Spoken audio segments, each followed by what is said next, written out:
Bismillahirrahmanirrahim. Ndiye tidafotokoza kunena kuti chinthu chinanso chimene chimampangisa munthu kuti asakhazikike pa chipembedzo chake kapena kuti imani yake isakhale yokhazikika al-istiqama ndi unthira kuwiri kapena kuti umunafiku. Ndiye tidafotokoza kuti umunafiku uli m'magulu awiri. Pali umunafiku wina wachikhulupiriro umene uli woopsa kwambiri chifukwa ndi umene ukampangisa munthu kuti akakhale kumoto kwamuyaya. Komanso tidafotokoza kuti pali umunafiku wina wa zintchito zimene munthu amagwira amene amakhala ndi machimo akuluakulu ofunika kuti munthu apange tauba. Ngati sakupanga tauba ndi machimonso akulu kwa Allahu subhanahu wa ta'ala. Ndiyeno popitilira ndi nkhani imeneyi timafuna lero makamaka tione kuti kodi umunafiku ndi woopsa bwanji kapena kuti anthu amenewa ndi woopsa bwanji, anthu amene amakhala ndi mtima waunthira kuwiri, komanso kodi maonekedwe awo kapena kuti tingawazindikire bwanji kuti anthu awawa ndi mamunafikuna. Chinthu choyambirira chimene tingafotokoze ndi chonena kuti anthu amenewa amakhala pakati pa anthu asilamu, komanso ndi kumaoneka ngati asilamu. Ndi anthu oti amapemphera kumene swala amapemphera, komanso mapemphero ena amapanga. Ndipo chomvetsa chisoni kwambiri ndi chonena kuti makhulafai rashidin, atsogoleri athu a chipembedzo cha Chisilamu amene adalowa pambuyo pa mtumiki Muhammad sallallahu alaihi wasallam kutsogolera umma wa Chisilamu, tikupeza kuti kupatula Abu Bakar Siddiq, komano atsogoleri atatu amene akusalawo anachita kuphedwa.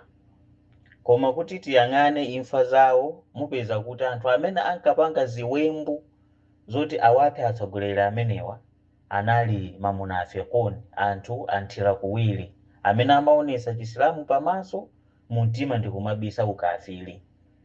Tipeza kuti khalifa wathu wokondedwa ngati Umar ibn al-Khattab radiyallahu anhu anachita kuphedwa pa swala ya fajr ndi munthu amene analowa mu mzikiti ndi kumaoneka ngati ndi Msilamu, ndi kumaswali nawo, kenako anangotulusa mpeni wake ndi kumbaya Umar ibn al-Khattab radiyallahu anhu. Mupezanso kuti Ibn Ali ibn Abi Talib, khalifa wathu wokondedwa, anachitanso kuphedwa. Khalifa wathu Uthman ibn Affan anachitanso kuphedwa ndi anthunso ndithu amene pamaso amazitchula kuti iwowo ndi asilamu. Anthu amene pamene amamupha Uthman ibn Affan amakuwa ndithu kumanena kuti Allahu akbar, Allahu akbar.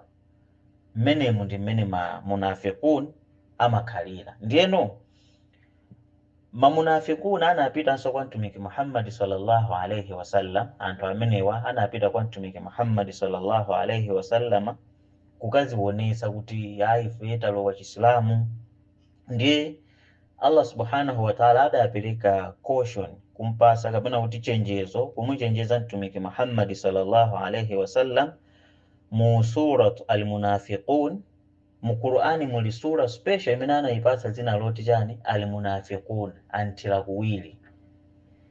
Ndipo musura imene iyi aya yoyambirira Allah akunena kuti idha ja'aka al-munafiquna qalu nashhadu innaka la rasulullah wallahu ya'lamu innaka la rasuluhu wallahu yashhadu innal munafiqina lakadhibun. Kuti ndithu akakudzera achinyengo kapena kuti anthira kuwiri akumanena kuti tikuyikira umboni kuti iwe ndiwe mtumiki wa Mulungu, ndipo Mulungu akudziwa kuti iwe ndiwe mtumiki wake, ndipo Mulungu akuyikira umboni kuti achinyengo ndi aboza pa zomwe akunenazo. Apapa Allah subhanahu wa ta'ala amamuuza mtumiki Muhammad sallallahu alaihi wasallam kuti ndithu akakudzera anthu mamunafikuna aziyankhula mawu okoma okondweretsa kumene kuti ife tikuyikira umboni kuti iwe ndi mtumiki wa Mulungu, ndipo Allah nso akudziwa zimenezo. Ndi Allah akunena kuti koma ndithu Mulungu Allah akudziwa kuti amunafikuna amenewa akunama. Ndi amapitiriza Allah kunena kuti ittakhadhu aymanahum junnatan fasaddu an sabilillah innahum saa ma kanu ya'malun. Aya ya namba 2 kunena kuti kulumbira kwawo kwabodza akuchita kukhala chotetezera chuma chawo ndi matupi awo, kusonyeza kuti iwowa akuzitenga kuti akamalumbira kuti wallahi ndife asilamu tikulumbira mwa Allah, iwe ndi mtumiki wa Allah, ndipo Allah so akudziwa zimenezo. Akamalumbira choncho azitenga chimene chichi kukhala chinthu ngati chishango chodzitetezera ku chuma chawo, kuti asalandidwe chuma ndi asilamu komanso asaphedwe.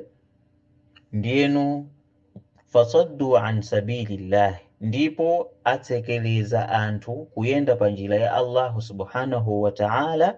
Innahum saa ma kanu ya'malun, nditu mzoyipa zedi zimene amachita mamunafiqun. Mmenemo ndi mmene Allah subhanahu wa ta'ala akutiusimbira nkhani yokhuzana ndi machani mamunafiqun. Pamene papa Allah subhanahu wa ta'ala akufuna kutanthauza kuti mamunafiqun anali anthu onena kuti amazinamizira, kapena tinene kuti amazinamizira mpaka panopa. Nthawi ya mtumikiyo amazinamizira kumapanga pretend kuti akhale ngati iwowo ndi asilamu pa nthawi imene anapita kwa mtumiki Muhammad sallallahu alaihi wasallam. Komanso nthawi yathu ino mamunafiqu amenewa, antirakuwira amenewa amakhala akuzinamizira kumaziyerekeza kuti iwowo akusatira mtumiki Muhammad sallallahu alaihi wasallam. Komano mu reality, kapena kuti muchione chenicheni anthu amenewa sa asilamu, koma kuti ndi mamunafiquna komanso makufaru, anthu okanira kwa Allah subhanahu wa ta'ala. Ndipo Allah akupitiriza kunena kuti iwetu mtumiki, anthu amenewa atabwera kwa iwe amalengeza nditu statement yonena kuti ya shahadu anna Muhammadan rasulullah, kuti nditu ife tikuyikira umboni kuti Muhammad ndi mthenga wa Allah, ndipo Allah akudziwa zimenezo, ndipo Allah akhale mboni yathu. Koma zonsezo ndi zabodza, zimenezozo ndi zabodza. Ndipo Allah akuyikira umboni kuti nditu mamunafiqu amenewa ndi anthu onama, kusonyeza kuti maklemu awo kapena kuti zimene akuyankhulazo zonena kuti inde mtumiki Muhammad ndi woona, ndi mtumiki wa Allah, ngakhale kuti zimenezozo zili zoona, komano zimene akuyankhula mamunafiquna awo ndi zabodza, sizikuchokera pansi pa mitima yawo, akungoyankhula pakamwa kuti akusangalatseni inu asilamu. Ndithu iwowa sanakhulupirire kuchokera pansi pa mtima, koma zimene anangozilengeza pakamwa kokha. Ndipo Allah pamene papa akutiuza sopano kutionesera chani bodza lawo anthu amenewa. Kumene kuti ndiye kuopsa kwa mamunafiquni, amabisa chikhulupiriro chimene chili mu mtima mwawo, pamaso ndi kumaoneka ngati ndi anthu a imani, ndi anthu omuopa Allah subhanahu wa ta'ala. Akamagwira ntchito zawo kawiri amakonda kunena kuti zimenezi tikugwira for the sake of Allah, koma ali ndi ma hidden agendas, ali ndi zinthu zina zobisika m'mitima mwawo zimene akulinga mmoyo wawo kuti apindule pa moyo wa padziko lapansi. Choncho Allah subhanahu wa ta'ala akuyankhula kunena kuti zimene zili choncho, dhalika bi annahum amanu thumma kafaru, zimene zitu zili choncho chifukwa mamunafiquna anakhulupirira thumma kafaru, kenako ndikukanira, fatubia ala qulubihim fahum la yafqahun. Choncho kukanira kwawo kuja kunakhazikika m'mitima mwawo, ndipo samatani iwo wasamamvetsetsa china chilichonse chokhuzana ndi chipembedzo cha Chisilamu, komanso chokhuzana ndi aqida ya chipembedzo chathu cha Chisilamu. Ababa Allah subhanahu wa ta'ala akuyankhula choncho ifo chona kuti anthu amenewa ndiye kuti achoka ku chikhulupiriro chenicheni cha Chisilamu ndi kupita ku kafiri, komano akubisa zimenezo ndi kumaonesera Chisilamu chija pamaso, koma mumtima mwawo muli chani, muli ukafiri komanso misguidance, kusochera. Choncho Allah subhanahu wa ta'ala atapanga zimene zija mamunafiquni, Allah anango wadinda ndi kuwatseka mitima yawo kuti akhale ku umunafiku komweko, ndipo azichiona ngati umunafiku ndiye chipembedzo chimenecho, ndipo asakhalenso ndi mtimanso wobwerera ku chipembedzo chenicheni cha Chisilamu. Mmenemo ndi mmene Allah subhanahu wa ta'ala akutifotokozera nkhani yokhuzana ndi munafiquna. Ndiyeno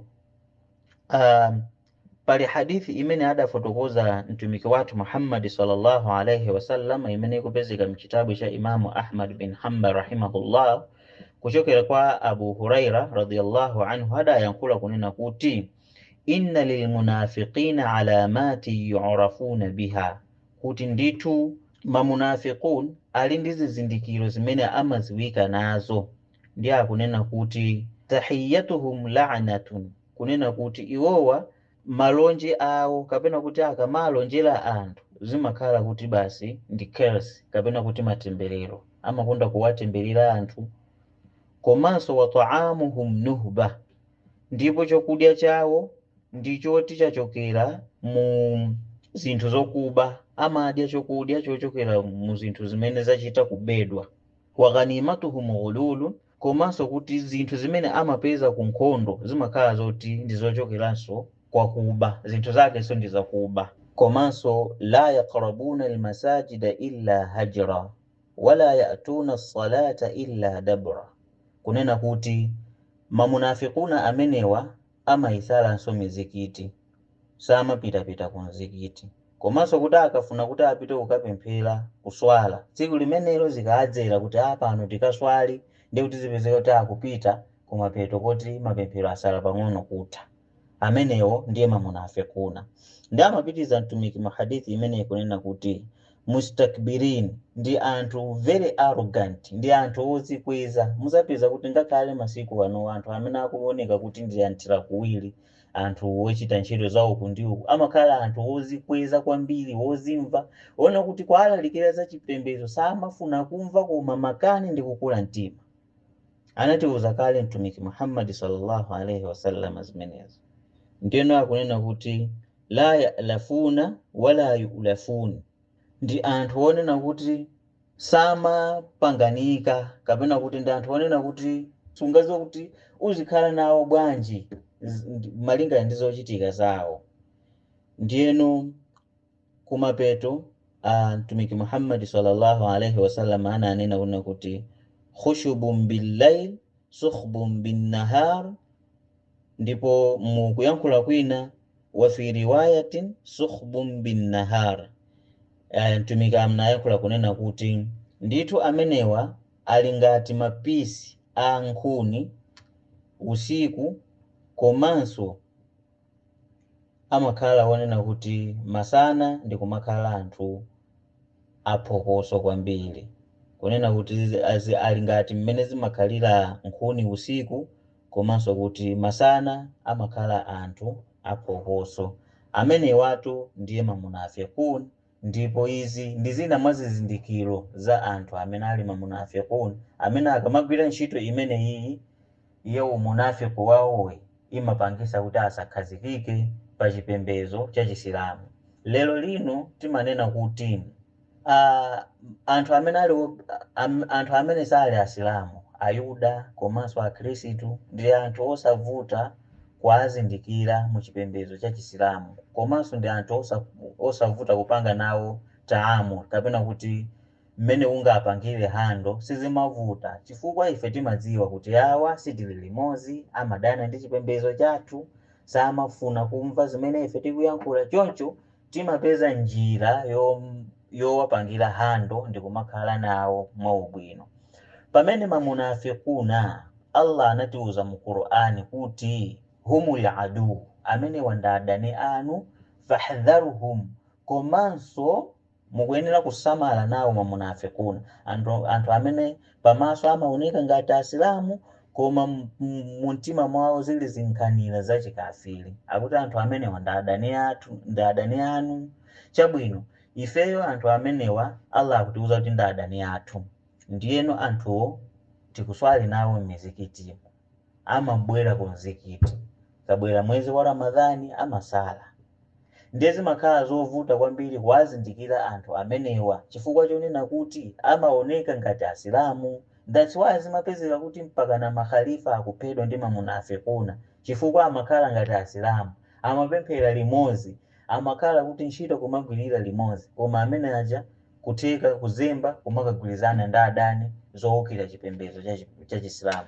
uku ndikuopsa kwa mamunafikuna chifukwa china kuti inu ngati asilamu mukhoza kukhala malo amodzi mu mzikiti kukambirana zinthu zoti mutukulire chipembedzo chanu chipite patsogolo, iwo aja akamva chifukwa choti mumtima muli ukafiri atuluka ndi kukawuza makufaro akukambirana nato zakuti uku popezeka kuti asilamu mwapangidwa defeat.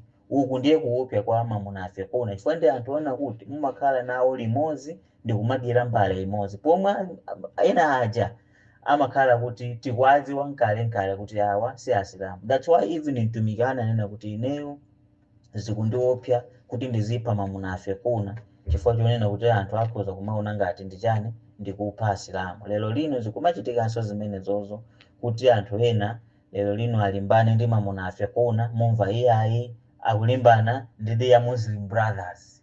Why? Chifukwa anthu amakuwa kuti la ilaha illallah, anthu amanyamula mbendera zolemba la ilaha illallah, anthuwo ama muzoyankhula zawo amati la ilaha illallah, komano ndi mamunafikuna.